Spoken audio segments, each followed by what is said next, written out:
Si je ne me suis pas trop plantée dans mes calculs et qu'en plus de ça, j'arrive à trouver le temps de monter cette vidéo en temps et en heure, normalement il s'agira de la toute première vidéo de cette nouvelle année sur la chaîne. Alors avant toute chose et avant de parler de lecture, je tenais vraiment à prendre ce petit temps pour vous souhaiter bien sûr une très belle année 2025 qui, je l'espère, sera riche en petits et en grands bonheurs et surtout qui verra vos rêves se réaliser. Et puisque les bases sont posées, je vous propose désormais que l'on passe vraiment au sujet de la vidéo du jour. Bonjour à tous, bienvenue donc dans une nouvelle vidéo qui, une fois n'est pas coutume, sera donc un point lecture dans lequel, comme d'habitude, je vais donc vous parler de 3 livres. Alors au programme du jour, vous verrez, il y a aussi bien de la fiction que de la non-fiction, mais de façon générale, je vous préviens tout de suite, on est sur des lectures sympas mais pas dingues. Il n'y a donc pas eu de grosses catas, mais malheureusement pas non plus de coups de cœur ou de lectures vraiment marquantes parmi les titres dont je vais vous parler aujourd'hui. J'espère que malgré tout, vous resterez là à m'écouter et je vous propose du coup que l'on passe tout de suite au vif du sujet. Alors, comme bien souvent, je vais vous parler des 3 ouvrages du jour, tout simplement dans l'ordre chronologique dans lequel je les ai lus, et le plus ancien en termes de lecture. Il s'agit de Stephen King, Not Just Horror, écrit donc par Hans Ake Leija aux éditions ActuSF. Je pense que vous l'aurez compris sans trop de difficultés, il s'agit donc d'un ouvrage de non-fiction écrit sur mon auteur chouchou. J'ai dénommé bien sûr Stephen King. En même temps, si vous ne le savez pas, c'est que vous venez tout juste d'atterrir sur cette chaîne, sinon je pense que vous n'avez pas pu passer à côté de l'information. C'est un ouvrage qui est paru durant le dernier trimestre de 2024, si mes souvenirs sont bons, donc je l'ai acquis le jour de sa sortie. Je ne l'ai donc pas fait traîner très longtemps dans ma pile à lire, sans grande surprise, parce que bien sûr ça parlait de King et que forcément j'avais très envie de le lire. Et l'auteur ici a tenu à sortir un livre dans lequel il avait envie de nous parler de Stephen King, qui est également son auteur favori, donc il faut savoir que l'auteur est un fan de King, mais sous un angle peut-être un peu moins connu du grand public parce que, comme le titre l'indique, il a voulu nous parler du King autre que simplement, entre guillemets, l'auteur de romans d'horreur. Parce que pour ceux qui ne le sauraient peut-être pas encore, malgré le fait que je vous ai rabâché les oreilles plus d'une fois avec ça,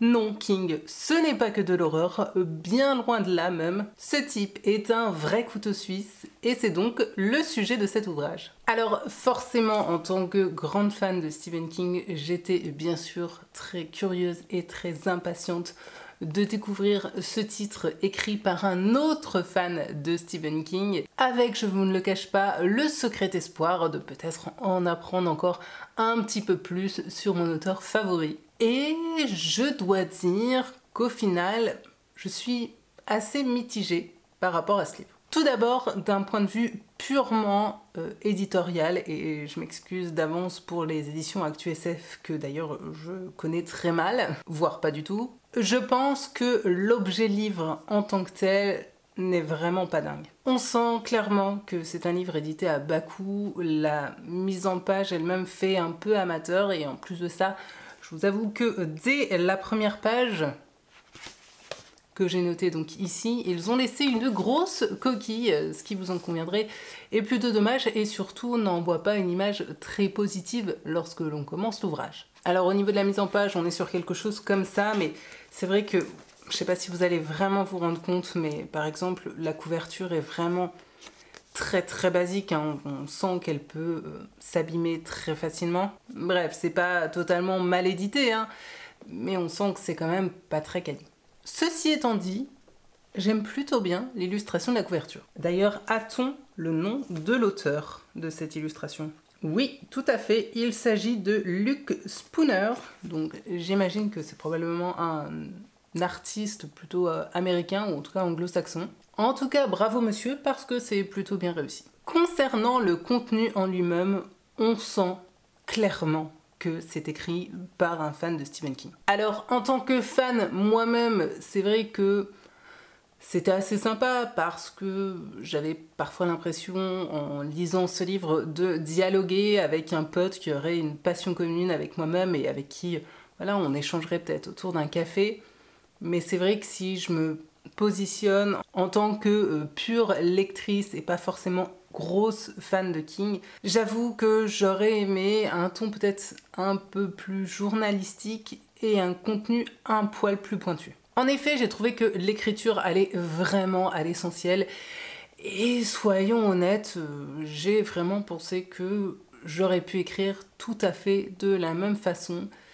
Et ce n'est pas forcément quelque chose de très positif puisque je ne suis moi-même pas auteur. Alors, c'est toujours sympa hein, de lire des choses et d'entendre parler de son auteur favori, mais soyons honnêtes, étant personnellement déjà plutôt bien au fait de la carrière du monsieur, de sa vie personnelle ou encore des diverses anecdotes qui entourent l'homme, eh bien, je dois reconnaître qu'au final, je n'ai vraiment pas appris grand-chose de nouveau.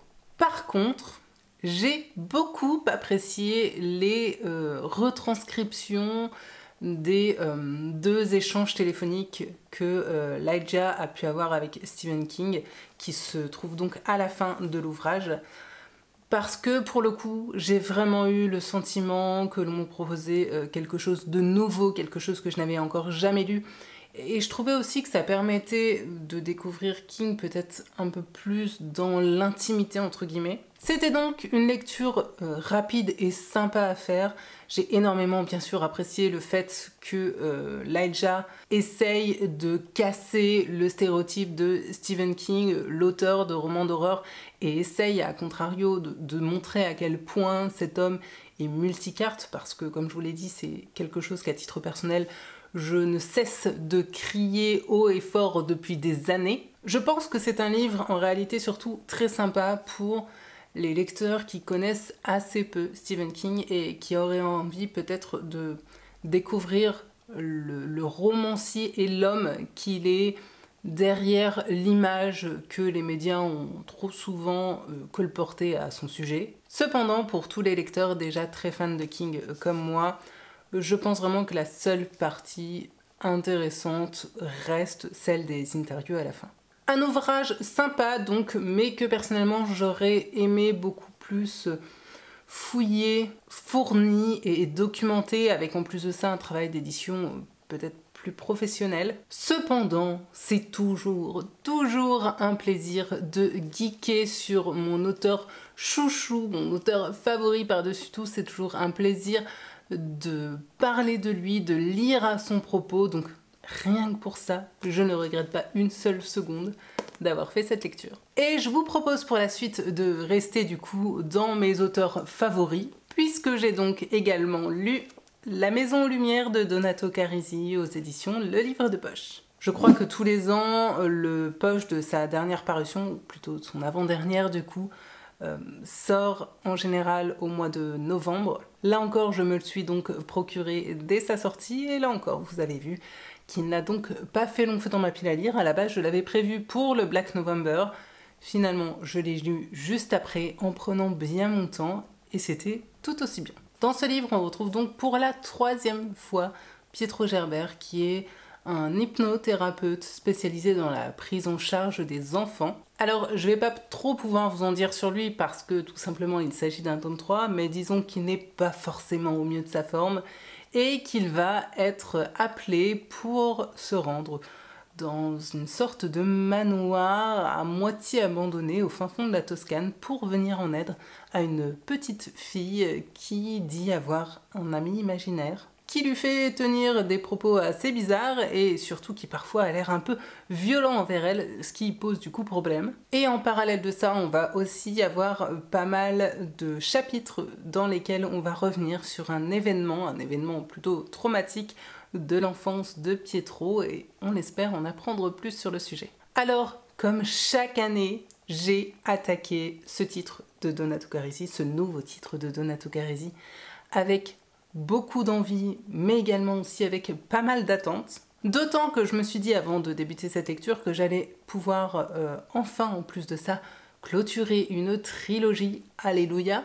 Et au final, Je vous avoue que je suis pas mal embêtée par rapport à ce livre parce qu'il y a vraiment des choses que j'ai adorées et d'autres points qui m'ont, disons-le, passablement énervée. Pour ce qui est purement du style de Donato Carisi, de sa patte, de son univers, bon bah y a rien à dire, je suis toujours aussi fan. Alors je comprends tout à fait hein, que ça puisse ne pas plaire à certains lecteurs, et c'est clairement un auteur qui généralement divise pas mal, mais personnellement j'adore vraiment me plonger dans son univers mi-réaliste, mi-étrange, qu'on a envie de lire comme des thrillers classiques tout en sachant pertinemment que la fin n'aura absolument rien de classique. J'aime qu'il pousse assez loin le curseur de la mémoire, de l'hypnose et même des parasciences. Parce que même si je ne crois pas forcément en tout et si parfois je me demande un petit peu s'il ne va pas trop loin,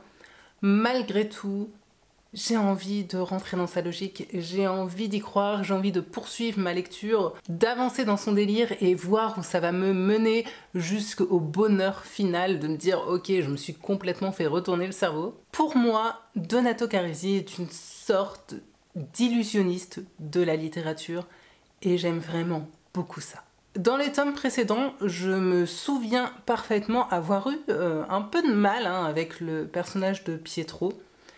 Et assez bizarrement, dans ce tome-ci, c'est beaucoup mieux passé. Et ne me demandez pas pourquoi, parce que je serais bien embêtée de trouver une raison à cela. Peut-être parce que, comme je vous le disais, l'intrigue repose en partie sur un événement assez traumatique de l'enfance de Pietro et que du coup, cela l'a rendu un peu plus sympathique et attachant à mes yeux.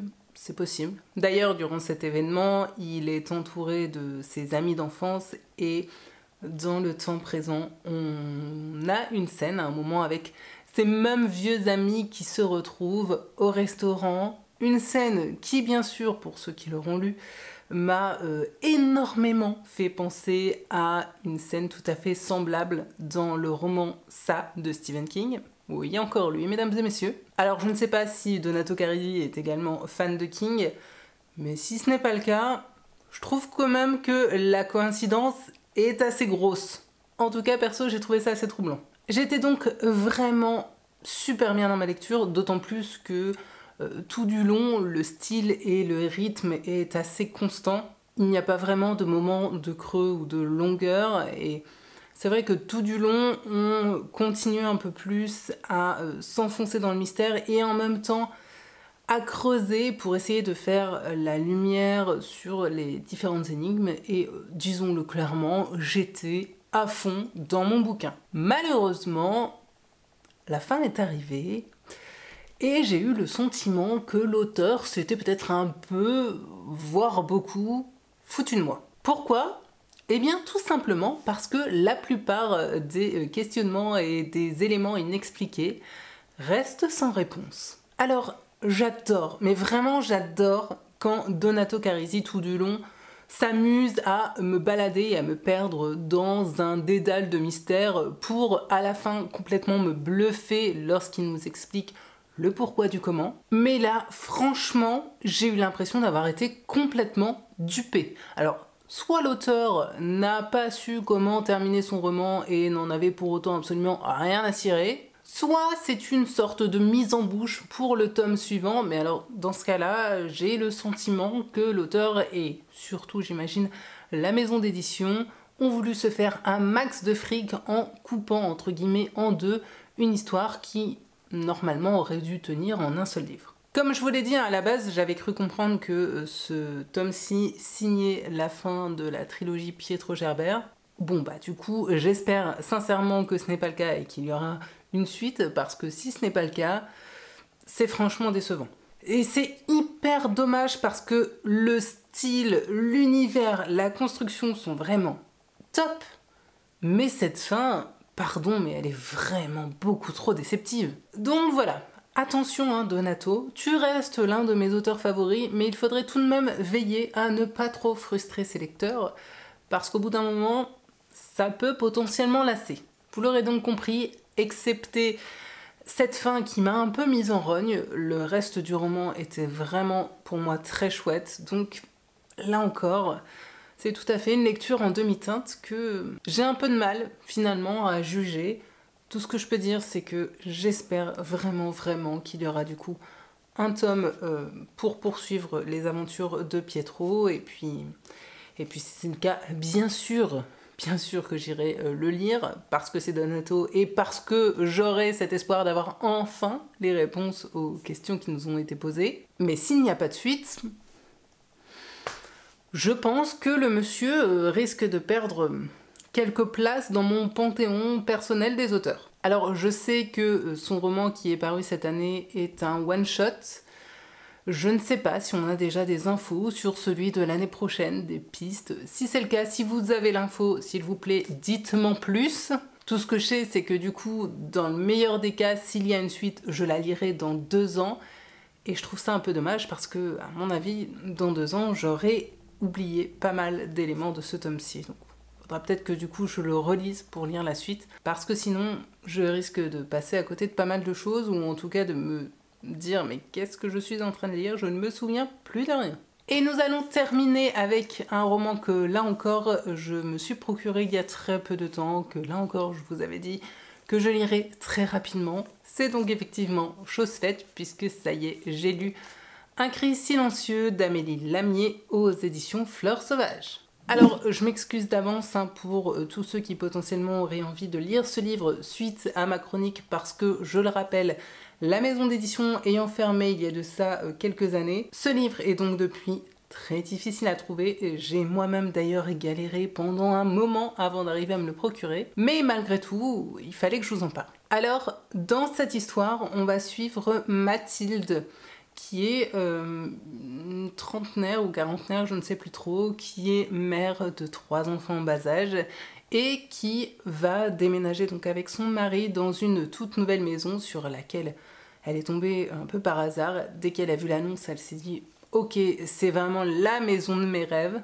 Ils ont donc acquis cette maison, ils ont déménagé et depuis qu'elle habite dans cette maison, il se passe quelque chose avec la salle de bain parce que régulièrement la nuit, elle se rend dans cette salle de bain et elle voit les murs suinter comme s'il pleurait. Et Mathilde, elle comprend pas. Elle se demande si elle devient cinglée ou s'il y a autre chose parce qu'apparemment elle est la seule à avoir ça. Et un beau jour, en faisant des travaux, le mari de Mathilde va tomber sur des carnets, des cahiers qui étaient planqués sous une latte du plancher, des carnets qui ont été tenus par une jeune fille et que Mathilde va donc se mettre à lire avec, bien sûr, le secret espoir que peut-être cela expliquera un petit peu les sortes d'hallucinations qu'elle peut avoir dans cette salle de bain. Et étant donné qu'il s'agit d'un roman de 200 pages, je ne vous en dirai pas plus, je pense que d'ailleurs je vous en ai déjà dit bien assez comme ça. Alors, à titre personnel, ça fait littéralement des années que j'entends parler de ce titre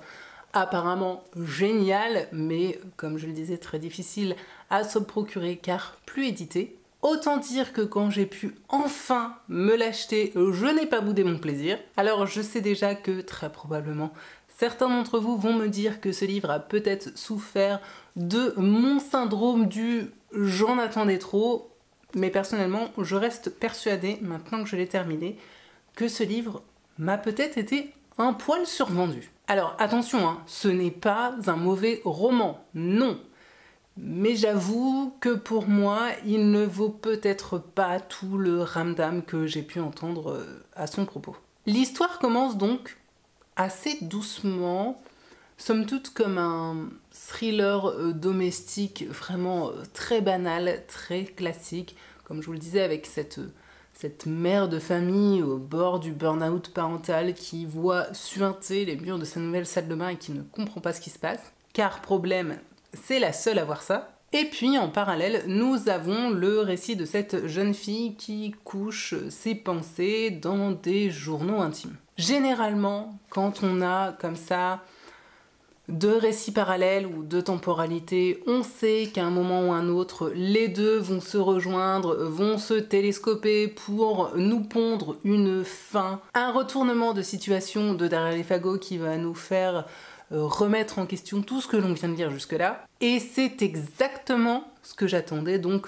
assez logiquement de cette lecture. Malheureusement, et je pense que là vous commencez à le sentir venir, Ce n'est pas du tout ce que j'ai eu. Un cri silencieux est donc pour moi un roman contemporain qui traite de certains sujets extrêmement difficiles, certes, mais absolument pas un roman en suspense. Donc ne faites pas, s'il vous plaît, la même erreur que moi.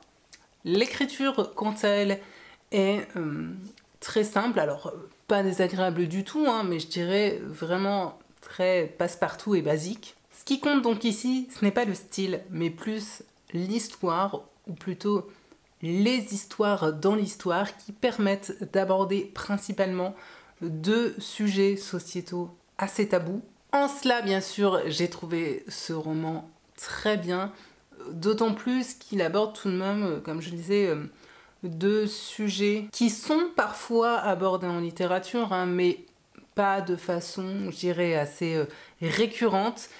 Et je trouve que c'est toujours bien de dénoncer à propos de ça et ou de sensibiliser à propos de ces sujets-là que bien sûr je dois taire et que je vous laisserai découvrir à la lecture de ce titre. Le fait que l'on ait deux récits racontés à la première personne permet bien sûr et très logiquement de se mettre très facilement dans la peau de ces victimes et permet peut-être d'apporter certaines réponses ou pistes de réflexion sur le sujet. Cependant, et je suis vraiment désolée pour tous les lecteurs qui ont surkiffé cette lecture, personnellement, j'ai trouvé globalement un cri silencieux un peu ennuyeux.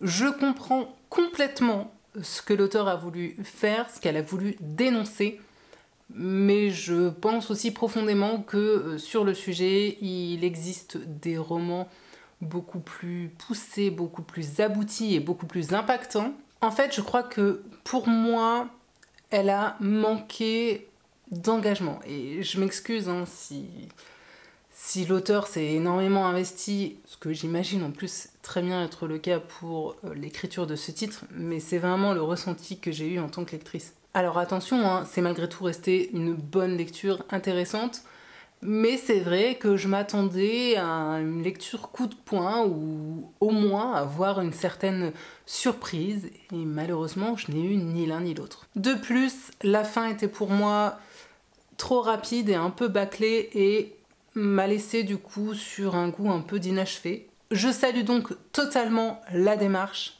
mais c'est vrai que j'aurais vraiment apprécié un roman plus étoffé et plus fort en émotion. Alors je dis plus fort en émotion, bien que certains passages m'aient clairement, mais alors clairement, donné la nausée. Attention donc aux lecteurs sensibles, hein, je préfère vous prévenir, malgré le fait que ce titre soit un roman contemporain, tout n'y est pas tout beau tout rose, hein, loin de là même, certains sujets abordés sont vraiment très difficiles à lire. Pour ma part, ça restera donc une lecture sympa, hein, vraiment, je peux pas dire le contraire, mais qui, malgré tout, me laisse sur un petit sentiment de déception, tout simplement parce que j'en attendais plus. Je vous l'avais dit, hein, vraiment, le mot d'ordre du jour, c'est sympa mais pas dingue. Mais si vous l'avez lu et que vous avez vraiment surkiffé ma lecture, s'il vous plaît, venez me dire ce que vous avez tant aimé dans ce livre. Alors attention, bien sûr, s'il vous plaît, sans spoiler, parce que vraiment, je vous avoue que maintenant que j'ai terminé, j'ai un peu de mal tout de même à comprendre l'énorme hype qu'il y a pu y avoir autour de ce titre. Bien malgré donc un point lecture très mi-figue, mi-raisin, j'espère malgré tout que je vous aurai peut-être donné envie de lire certains de ces titres. Et si ce n'est pas le cas, je me dis que potentiellement j'aurais aussi réussi à vous les faire enlever de votre wishlist, et c'est aussi pas si mal, parce qu'entre vous et moi, nous savons que nous avons des piles à lire et des wishlists bien trop conséquentes, donc lorsque on peut avoir un petit peu d'aide pour faire le tri, perso, je trouve ça toujours plutôt utile. Je pense pouvoir dire sans trop m'avancer et sans trop me tromper que la prochaine vidéo sur cette chaîne sera bien sûr, comme tous les ans, mon traditionnel top flop de l'année passée, vidéo dans laquelle je reviendrai donc sur mes meilleures et mes pires lectures de 2024 et où je vous donnerai également quelques chiffres et statistiques de mon année passée ainsi que ce que je prévois pour la chaîne en 2025. Préparez-vous, il risque d'y avoir un petit peu de changement. J'espère que vous avez passé un bon moment en ma compagnie, que vous faites de votre côté de belles lectures. Là encore, si c'est le cas, donnez-moi les titres en commentaire, je suis vraiment toujours preneuse. Et jusqu'à la prochaine, bien sûr, comme d'habitude, je vous souhaite paix, amour et littérature dans vos cœurs. Bye!